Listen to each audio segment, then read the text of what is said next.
अफगानिस्तान पर तालिबान के कब्जे के बाद पूरी दुनिया में उथल पुथल मची है। वहीं दूसरी ओर कुछ लोग तालिबान की तारीफ कर रहे हैं। सपा सांसद शफीकुर रहमान के बाद all India Muslim personal law board के प्रवक्ता मौलाना सज्जाद नोमानी ने भी तालिबान के समर्थन में बयान दिया है। मौलाना सज्जाद ने तालिबान के हौसले को सलाम करते हुए कहा कि उन्होंने सबसे मजबूत फौज को शिकस्त दी है। उनके इस बयान की काफी आलोचना हो रही है। मौलाना सज्जाद ने कहा कि एक बार फिर ये तारीख रकम हुई है। एक निहत्ती कौम ने सबसे मजबूत फौजों को शिकस्त दी है। काबुल के महल में वो दाखिल हुए। उनके दाखिले का अंदाज पूरी दुनिया ने देखा। उनमें कोई गुरूर, कोई घमंड नहीं था, बड़े बोल नहीं थे। वो नौजवान काबुल की सरजमी को चूम रहे हैं।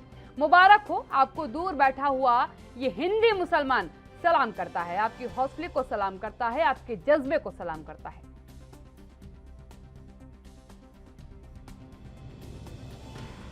अफगानिस्तान की सरजमीन पर एक बार फिर ये तारीख रकम हुई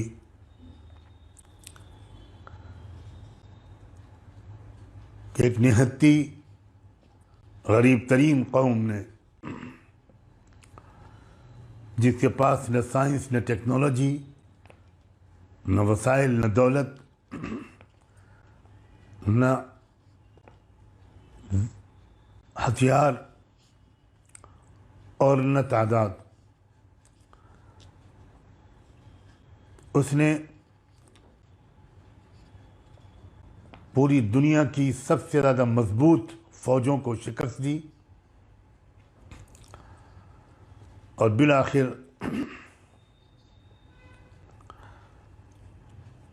काबुल के सदारती महल में वो दाखिल हुए और उनके दाखिले का जो अंदाज़ सारी दुनिया ने देखा,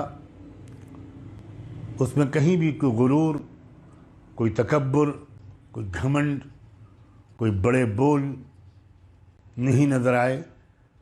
नज़र आया तो ये कि वो नौजवान काबुल की सरजमीन को चूम रहे हैं और अपने उस मालिक का शुक्र अदा कर रहे हैं जिन्होंने हर तरह की बेसर सामानी के बावजूद उनके अज़्म व हौसले को कबूल करते हुए और उसकी लाज रखते हुए एक बार फिर ये बात पूरी दुनिया को दिखा दी कि फ़तह व ग़लबे का ताल्लुक़ सिर्फ़ असबाब व वसाइल से और हथियारों से और तादाद से नहीं है, बल्कि कौमी इरादे से है, कुर्बानी देने के लिए तैयार रहने से है। जो कौम मरने के लिए तैयार हो जाए उसे दुनिया में कोई शिकस्त नहीं दे सकता। मुबारक हो इमारत इस्लामी अफ़गानिस्तान के कायदीन को। आपका दूर बैठा हुआ ये एक हिंदी मुसलमान आपको सलाम करता है, आपकी अज़मत को सलाम करता है, आपकी जुरत और हौसले को सलाम करता है, आपके जज्बे ईमानी को सलाम करता है। ये मंज़र पूरी दुनिया ने देख लिया कि आपने इस पूरी मुहिम में कहीं पर कोई तशद्दुद नहीं किया। जिसने आपकी मुज़ाहमत नहीं की उसको आपने गले लगा लिया। आपने आम माफ़ी का ऐलान कर दिया। कोई मुआहिदा करके अगर किसी ने इलाका छोड़ना चाहा तो आपने उसको जाने दिया। पूरे मुल्क में ख़वातीन से बदसलूकी का एक वाक़या भी इस दौरान रिपोर्ट नहीं हुआ, जबकि इस तरह के झूठे इल्ज़ामात आप पर बहुत लगते रहे हैं। मजहबी हवाले से भी कोई ज़ोर ज़बरदस्ती किसी के साथ नहीं की गई। और इसी मुद्दे पर शिया वक्फ बोर्ड का भी बयान सामने आया है। उनके स्पीकर की तरफ से क्या कुछ कहा गया है वो भी सुन लीजिए। जैसे अफगानिस्तान में तालिबान ने सत्ता संभाली है और उसको लेकर हमारे हिंदुस्तान में कुछ मुस्लिम तंजीमें खुशी मना रही हैं, बड़े ही अफसोस की बात है। मैं ऑल इंडिया शिया मसला बोर्ड की जानिब से ज़बरदस्त तरीके से तालिबान की मजम्मत करता हूँ, और ये तालिबान वही है जो हिंदुस्तान के और हिंदुओं को तो मुखालिफ ही हैं। उन्होंने हमारे ऊपर शियों पर जो जुल्म किए, हज़ारा में, बामियान में लकड़ी की टालों के ऊपर हमारा गोश्त तुल के बिका है। हमें लकड़ी की टालों के ऊपर काट के तोल के बेचा गया है। और ज़माने ने देखा जिस तरीके से सोशल मीडिया पर तस्वीरें वायरल हुई कि या हुसैन के फ्लैश को, या हुसैन के झंडों को उन्होंने उतरवा के ज़मीन के ऊपर फेंकना शुरू कर दिया है। और जिस हुसैन ने इस्लाम को बचाया था, उसी इमाम हुसैन अलैहिस्सलाम के नाम को और उन्हीं इमाम हुसैन अलैहिस्सलाम के परचम को ज़मीन के ऊपर फेंकते हुए आगे चलते चले जा रहे हैं। ये क्या इस्लाम है कि कांधे के ऊपर AK-47 रखे हुए अल्लाह अकबर का नारा लगाते हुए? ये हुसैनी इस्लाम नहीं है, ये यजीदी इस्लाम है। ये गले कटाने वाला इस्लाम नहीं है, ये गले कटाने वाला इस्लाम है। लिहाजा हिंदुस्तान में तालिबानी मानसिकता के जितने लोग भी हैं वो होश में आ जाएं, और हिंदुस्तान में हम कभी ऑल इंडिया शिया मसला बोर्ड हरगिज़ ये बर्दाश्त नहीं करेगा कि तालिबान की हिमायत भी करो और हिंदुस्तान में रहो भी। तो आपने ऑल इंडिया शिया मसला लॉ बोर्ड के स्पीकर को सुना।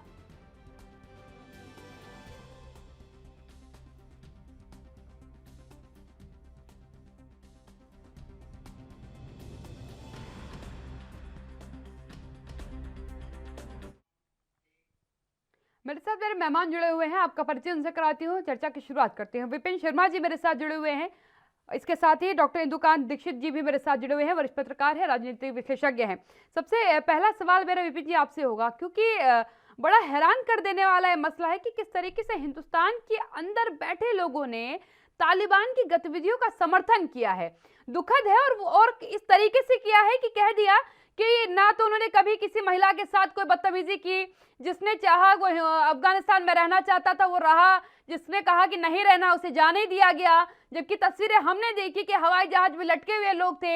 हिंदुस्तान जब फ्लाइट आई तो उसके आगे के पहिए पे लोगों के चिथड़े तक मिले। उसके बाद इस तरीके का वक्तव्य हिंदुस्तान से सामने आना। दो ही बातें हो सकती हैं जी। एक कि कोई व्यक्ति जान के अनजान बनता है और कोई सही मायने में अनजान होता है। तो यहाँ पर ऐसा नहीं हो सकता कि इनको स्थिति से अवगत नहीं है ये जो प्रवक्ता है all India Muslim personal law board के, कि ये इनको पता नहीं था मौलाना सज्जाद नोमानी को कि ये क्या बोल क्या रहे हैं। उसके पहले आपने देखा समाजवादी पार्टी के जो सांसद थे उन्होंने क्या बयान करे। तो यहाँ पर ये मसला ये नहीं है कि यहाँ पर ये इनको पता नहीं था, ये जान के जब अनजान बन रहे हैं और यहाँ पर एक शय देने का काम कर रहे हैं कि यहाँ पर एक हिंदी मुसलमान उनको सलाम भी कर रहा है, उनको नमन कर रहा है। तो ये कहाँ की समझ है? क्या किसी से छुपा है ये कि जो जिस तरह से ये लोग तालिबान इनका जो आतंक अफगानिस्तान में मचा हुआ है, आम आदमी जो इस समय जो खून के आंसू रो रहा है इस समय कि वो ये चाह रहा है कि किसी तरह से जान बचे तो लाखों पाए, किसी तरह से यहाँ से निकले। क्या वो बेवजह निकलना चाह रहे हैं? जो हवाई जहाज के पहियों से लटक के जा रहे हैं। तो अपने आप में ये बहुत कुछ बयान करती है स्थिति कि अफगानिस्तान में सूरत हाल क्या है, वहां पर एक आम आदमी क्या महसूस कर रहा है। वहां पर जीना दूभर हो गया है और यहाँ पर जान के लाले पड़े हुए हैं। और वहां पर एक तरफ जब आपको एक स्वर में स्वर मिलाना चाहिए इन लोगों की जो इंसानियत के दुश्मन है, दरिंदे हैं, वहां पर उनकी आपको जो है कठोर शब्दों में निंदा करनी चाहिए। वहां पर आप उनको सलाम कर रहे हैं। तो आप खुद समझ सकते हैं ये कहाँ की समझ है, ये क्या संदेश देते हैं यहाँ पर। और देखिए एक बात साफ है, मैं हिंदू होऊंगा लेकिन सबसे पहले मैं मानवता मेरा धर्म होना चाहिए। मैं हिंदुस्तानी हूँ। यहाँ पर ये समझना पड़ेगा कि हमने कोरोना काल में जी के देखा, हमने देखा कि कैसे जान के लाले पड़े थे। और यहाँ पर जब कोई रोकथाम था नहीं, ये टीका का इजाज नहीं हुआ था, तो वहां पर हमने क्या सीख ली, क्या सबक लिया? हमने देखा कि मानवता ही सबसे बड़ा धर्म है और मानवता को ही आपको सर्वोपरि मानना पड़ेगा। उसके बाद हम ऐसी बेतुकी बात करें। हम 21वीं सदी में रह रहे हैं और आपको पता है कि तालिबान की क्या विचारधारा है, वो औरतों को कुछ समझते नहीं है।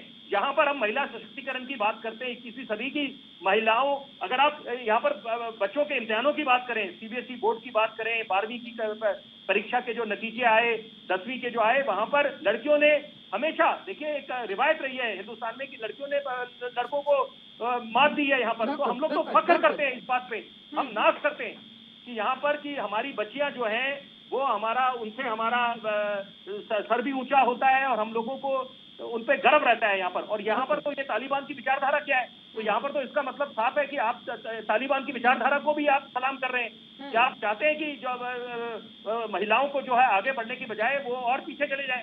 यहाँ पर क्या कौन सी सदी में जा रहे हैं ये? बिल्कुल। तो इंदुकान जी, कुछ शब्द उस दरमियान जो बोला गया स्टेटमेंट है सज्जाद जी का, उसपे कुछ शब्द हैं, उन पर जरूर मैं चर्चा करना चाहूंगी। जिसमें सबसे पहला शब्द ये था कि बिना हथियारों वाला जब सबसे ज्यादा मजबूत सेना से लड़ा तो दुनिया ने देखा कि क्या हुआ। और जब एक कौम मरने पर आ जाए तो वो सब कुछ कर सकती है, और वो तालिबान ने कर दिखाया। इसका क्या क्या परिप्रेक्ष्य निकाला जाए, क्योंकि हिंदुस्तान की सरहद में रह करके इस तरीके का वक्तव्य कहा गया है।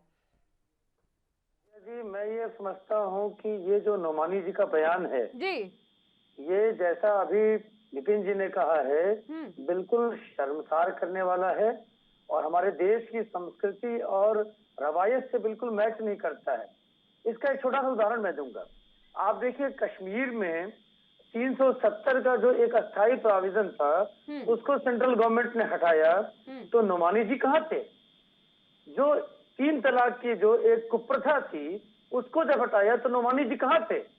अगर वो इतने ही प्रोग्रेसिव विचार के थे और इतना ही चीजों को वेलकम करने वाले नेचर के थे, तो ये जो बड़े प्रोग्रेसिव कदम उठाए गए देश में इस सरकार के द्वारा, तो तब ऐसे बयान आते, ऐसा स्वागत आया था। इंदुकान जी, उस दरमियान भी ऐसा बयान जो है मुस्लिम पर्सनल लॉ बोर्ड की तरफ से दिया गया था। उस दरमियान जब हम लोग हलाला और ट्रिपल तलाक पे बात कर रहे थे, वो कह रहे थे कि ये गलत चीजें हैं, इनका समाज से समापन होना बहुत जरूरी है।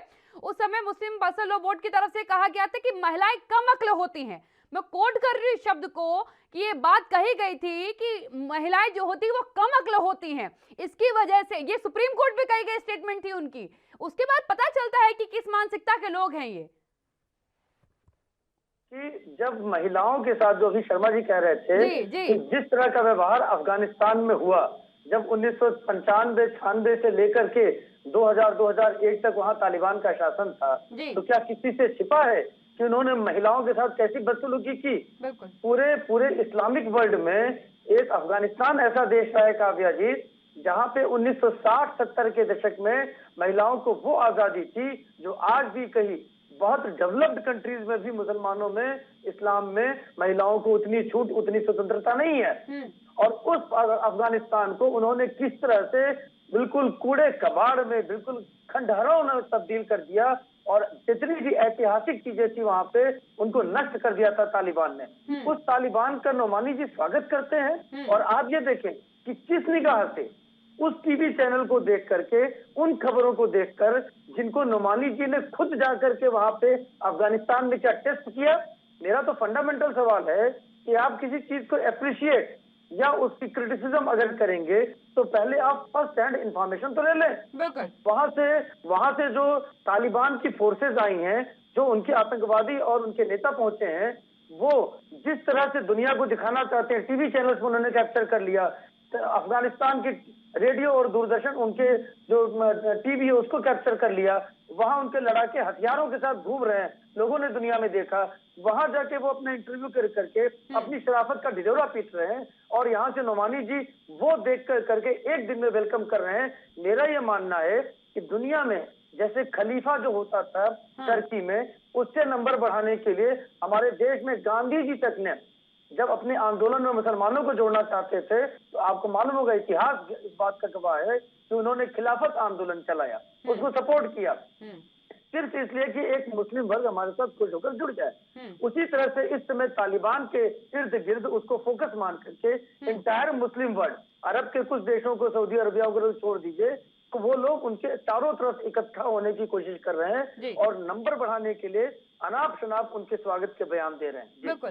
विपिन शर्मा जी के पास जाना चाहूंगी। विपिन शर्मा जी, जो तथा कथित इस्लाम के ठेकेदार अपने आप को बता रहे हैं, मैं उन्हीं के लिए शब्द इस्तेमाल कर रही हूँ जिन्होंने इस्लाम को बहुत गलत तरीके से दुनिया के सामने प्रस्तुत किया, क्योंकि इस्लाम कभी आतंकवाद का समर्थन तो नहीं करता।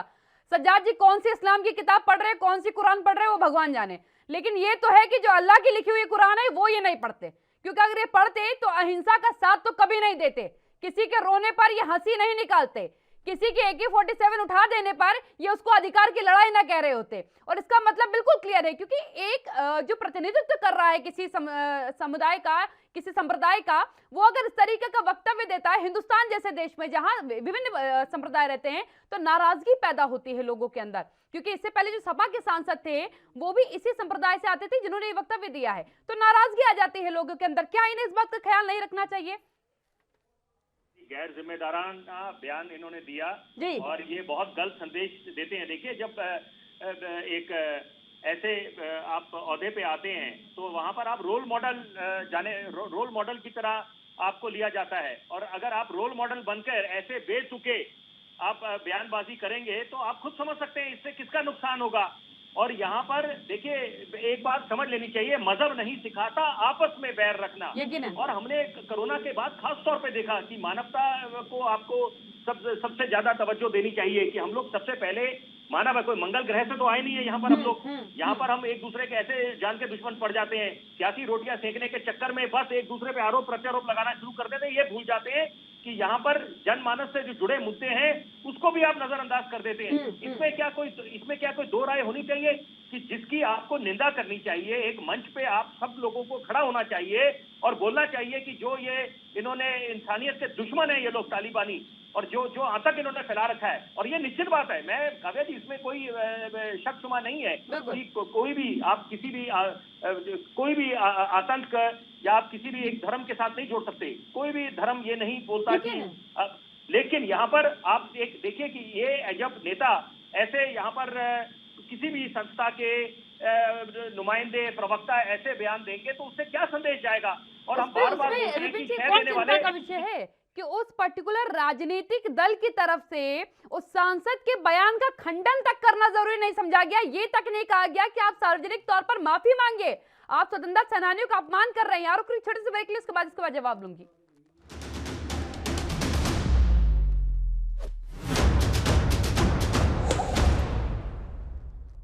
ब्रेक के बाद एक बार फिर आपका स्वागत है। चर्चा को आगे बढ़ाऊंगी, मैं इंदु कांत जी के पास जाऊंगी। इंदु कांत जी, किसी दल का सांसद, किसी दल का नेता अगर किसी तरीके का कोई बयान दे देता है जिसके बाद आम जनता में आक्रोश है, नाराजगी है उस बयान को लेकर के, तो क्या उस राजनीतिक दल को अपने उस राजनेता के बयान का खंडन नहीं करना चाहिए?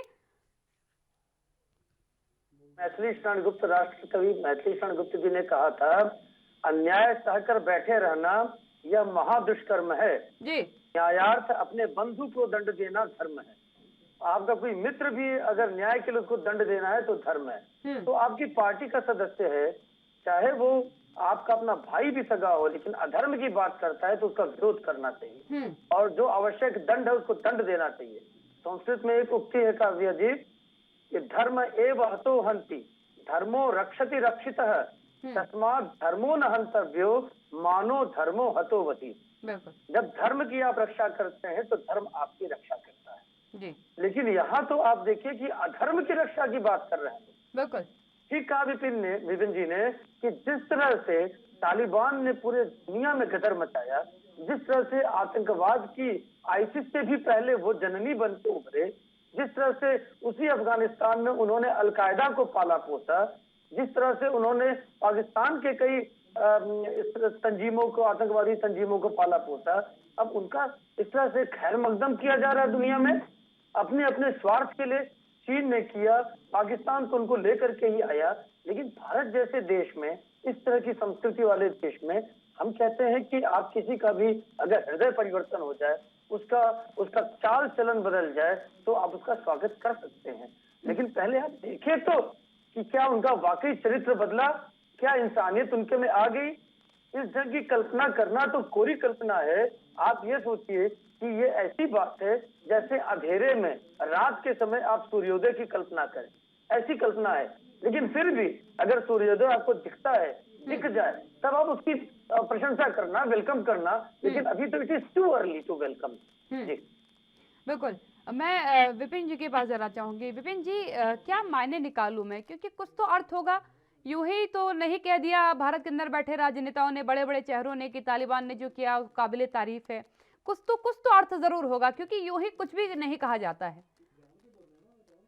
देखिए, दुख की बात यह है कि यहाँ पर बड़े बड़े मुल्क, हम लोगों को मामले की तह तक जाना पड़ेगा, नहीं तो उसके बिना चर्चा अधूरी रह जाएगी। देखिए, इसके पीछे चीन का हाथ है, पाकिस्तान का हाथ है। आपने देखा है एलईटी के कितने आतंकवादों को पनाह दे रखी है और शह देने का काम पाकिस्तान करता है। और पाकिस्तान तो खुद देखिए कटोरा लेके उनके वजीर आजम विश्व में हर जगह जाते हैं, हर एक कोने में जाते हैं कि कैसे चंदा मिले उनको वहां पर, और उनको पीछे किसका समर्थन है ये जग जाहिर है, किसी से छुपा नहीं है। चीन उनको हमेशा प्रॉक्सी युद्ध करता आया है, उनकी कूटनीति में है, और छल करना, गद्दारी करना इनके खून में है, फितरत में है इनके चीनियों के।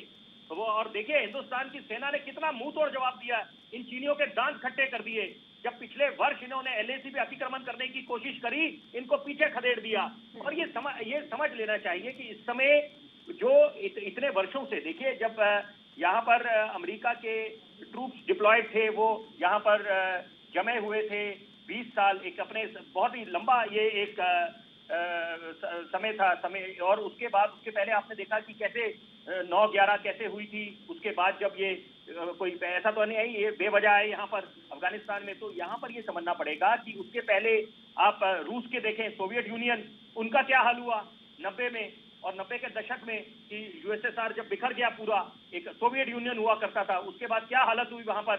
तो ये बात समझनी पड़ेगी कि यहाँ पर अब इस समय जब आप 21वीं सदी में रह रहे हैं और वहां पर मानसिकता, आप पुरानी सदियों की बात करें, बाबा आदम के जमाने की बातें करें, आप बोले कि महिलाओं को वो इलाज नहीं कराना पुरुष डॉक्टर से, और एक तरफ आप उन्हीं की पढ़ाई पे रोक लगा रहे हैं, तो इसका मतलब है कि कोई अगर महिला, कोई लड़की अगर बीमार हो जाएगी तो वो वैसे ही बिना इलाज के बैठी रहे। तो ये आप खुद समझ सकते हैं कि तालिबानियों का दिमाग क्या है, उनकी सोच कहां पर है, वो किस मानसिकता से वास्ता रखते हैं, और उनका समर्थन देने वाले आप खुद समझ सकते हैं कि वो उनकी मानसिकता क्या होगी। यहाँ पर ये समझना पड़ेगा कि वाला व्यक्ति ही दूसरे के समर्थन करेगा, जिसको दूसरे की बात सही लगेगी वही उसका समर्थन करेगा। एक बहुत जरूरी बात बोलना चाहता हूँ इस चर्चा में कि बहुत आसान होता है यहाँ पर, अगर आप मानिए कि समाजवादी पार्टी से पूछें कि क्या ये समाजवादी पार्टी की ऑफिशियल इनकी राय है इस मामले में तालिबान, तो वो देखिए देखा जाता है, अमूमन देखा जाता है, ट्रेंड बन गया। आज सवाल पूछा मैंने, कई बार पूछा मैंने, वो ये तक कहने के लिए रजामंद नहीं हुए कि हमें अपने स्वतंत्रता सेनानियों पर गर्व है। वो ये नहीं कह पाए कि हमें अपने स्वतंत्रता सेनानियों पर गर्व है। हमने कहा कि खंडन कर लीजिए, खंडन तो बहुत दूर की बात रही। उन्होंने कहा हम प्राउड करते हैं, हम ये भी नहीं कह पाएंगे। और हिंदुस्तान को भी अपना रुख साफ करना पड़ेगा कि यहाँ पर वो तालिबान की सरकार को वो क्या मान्यता देता है। पाकिस्तान, देखिए पाकिस्तान तो पीछे है ही इनके तालिबानियों के। अब वो अलग बात है कि वहां से एक संदेश आ रहा है कि पाकिस्तान समर्थन नहीं करता तालिबान की सरकार का, जो नया वहां सूरत हाल बने हैं, जो नए समीकरण बैठे हैं अफगानिस्तान में। तो ये जो दोहरे मापदंड है ये बहुत खतरनाक है। हिंदुस्तान की सरकार को भी अपना रुख साफ करना पड़ेगा और साथ में सारे विपक्ष के दल सर्वदलीय बैठक भी बुलानी चाहिए। मैं कहता हूं प्रधानमंत्री को पहल करनी चाहिए, उनको सर्वदलीय बैठक बुलानी चाहिए और इस पे सबकी राय लेनी चाहिए ताकि एक संदेश जाए हिंदुस्तान का। अब जैसे बात चली थी जब चीन ने अतिक्रमण करने की कोशिश करी, पहले कोरोना का संक्रमण दिया, उसके बाद अतिक्रमण शुरू कर दिया। यहाँ पर एक समझ लेना चाहिए कि जो पहले कूटनीति थी, फॉरेन पॉलिसी थी, उसमें बदलाव लाने की आवश्यकता है।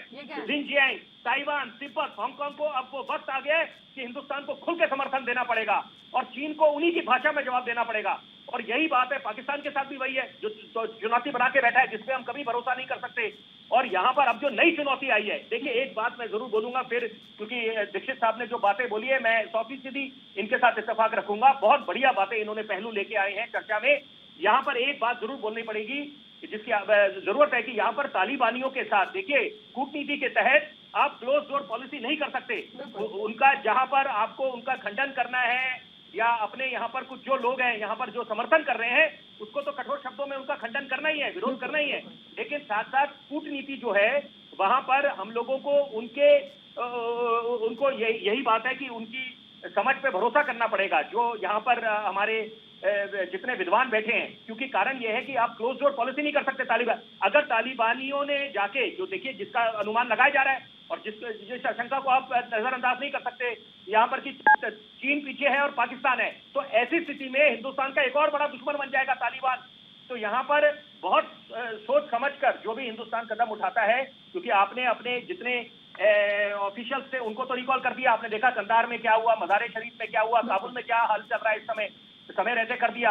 और कैसे पहियों से लटक रहे हैं, वहां पर जहाज से क्या आ रहे हैं, और अभी आने वाले स्थिति और बद से बदतर होने वाली है। बिल्कुल, हालिया तस्वीरें आई हैं, अभी कई तस्वीरें अफगानिस्तान से आई, किस तरीके से लात मारी जा रही है लोगों को, कालिक पोती गई है लोगों को, क्योंकि शरीयत का कानून उन्होंने कहा कि हम लागू कर देंगे, और शरीयत के कानून में बखूबी सब जानते हैं कि किस तरीके का कानून वो है।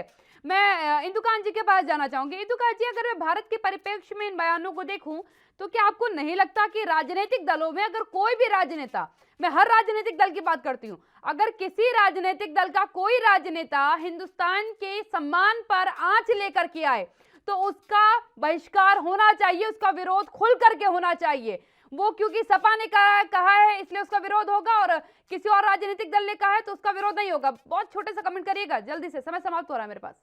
बिल्कुल, इस पे यूनानिमिटी होना चाहिए, यूनानिमस अप्रोच होना चाहिए, और इस तरह की बात करने वालों को के खिलाफ सख्त कदम उठाना चाहिए सरकार को। और मैं एक चीज केवल ऐड कर दूं लास्ट में कि देखिए, जून 2018 से FATF financial action task force की ग्रे लिस्ट में पाकिस्तान है, और जो हरकतें पाकिस्तान कर रहा है, कोई शक नहीं कि आने वाले कुछ दिनों के बाद वो ब्लैक लिस्ट भी हो सकता है, और उसकी अर्थव्यवस्था और पूरी समाज और संस्कृति ध्वस्त हो जाएगी। कटोरे का साइज थोड़ा और बड़ा होगा मांगने के लिए, यकीनन यकीनन। दोनों मेहमानों को बहुत धन्यवाद मेरे साथ जुड़ने के लिए, चर्चा में शामिल होने के लिए। ये स्थितियां जरूर कहीं ना कहीं चिंताजनक है, क्योंकि कहीं ना कहीं राजनीतिक दलों को अपना एजेंडा, अपना फॉर्मेट क्लियर करना पड़ेगा कि क्या हिंदुस्तान की मर्यादा के साथ अगर कोई खिलवाड़ करता है, हिंदुस्तान के सम्मान पर कोई आंच पहुंचाता है, तो वो किसी राजनीतिक दल का रह जाता है या नहीं रह जाता है, ये अपने आप में एक बड़ा सवाल है। उस पर कब फैसला होगा, अगर कोई गलत कहता है तो उसी समय उसका विरोध होगा या नहीं होगा, ये अपने आप बड़ा फैसला बन के आ रहा है। राजदर में फिलहाल इतना ही, आप बने रहिए ANB न्यूज के साथ। नमस्कार।